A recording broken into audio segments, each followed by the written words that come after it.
দর্শক, এ বিষয়ে ভারতের দিল্লি থেকে আরো জানাচ্ছেন সহকর্মী পরমাশিস ঘোষরায়। বিজেপির কর্মীরা উল্লাসে মেতে উঠেছেন, কেননা এই মুহূর্তে যা ট্রেন প্রায় দিনের শেষে সকাল ৮টায় কিন্তু ভারতের বিভিন্ন কেন্দ্রে কিন্তু ভারতের ১৮তম লোকসভা নির্বাচনের কিন্তু ভোট গণনার কাজ শুরু হয়েছিল। দিনের শেষে গিয়ে দেখা যাচ্ছে কিন্তু ২৯৫টা আসনে কিন্তু এগিয়ে রয়েছে এনডিএ জোট, এবং ইন্ডিয়া জোট রয়েছে ২৩০ এবং অন্যান্যরা মাত্র ১৮।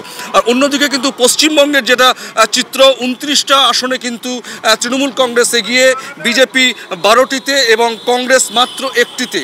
দিল্লিতে এই মুহূর্তে যেটা খবর, দিনের শেষে দিল্লি লোকসভার যে ৭৭টি লোকসভায় কিন্তু ট্রেন্ড এই মুহূর্তে কিন্তু বিজেপি কিন্তু এগিয়ে যাবে। দিনের শুরুতে কিন্তু ইন্ডিয়া জোট এগিয়ে থাকলেও বেশ কিছু আসনে, কিন্তু দিনের শেষে একেবারে প্রায় গণনার কাজ কিন্তু প্রায় শেষ লগ্নে এসে পৌঁছেছে।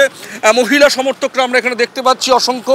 সামনে আমি একটু ক্যামেরা পার্সন বন্ধুকে দেখাতে বলবো, অজস্র প্রশাসনের লোক, সিআরপিএফ, দিল্লি পুলিশের বিভিন্ন স্তরের কিন্তু আজ রাত্রে কিন্তু এখানে রাত্রি ৮টার সময় প্রধানমন্ত্রী নরেন্দ্র মোদী কেন্দ্রীয় কার্যালয়ে আসতে পারে। সেই জায়গা থেকে কিন্তু এখন নিরাপত্তায় আঁটোসাঁটো করে দেওয়া হয় এই অঞ্চলটি, কেননা সমর্থকরা যেমন উল্লাসে মেতে উঠবে, চারিদিকে কিন্তু স্লোগান শোনা যাচ্ছে আমরা দেখতে পাচ্ছি।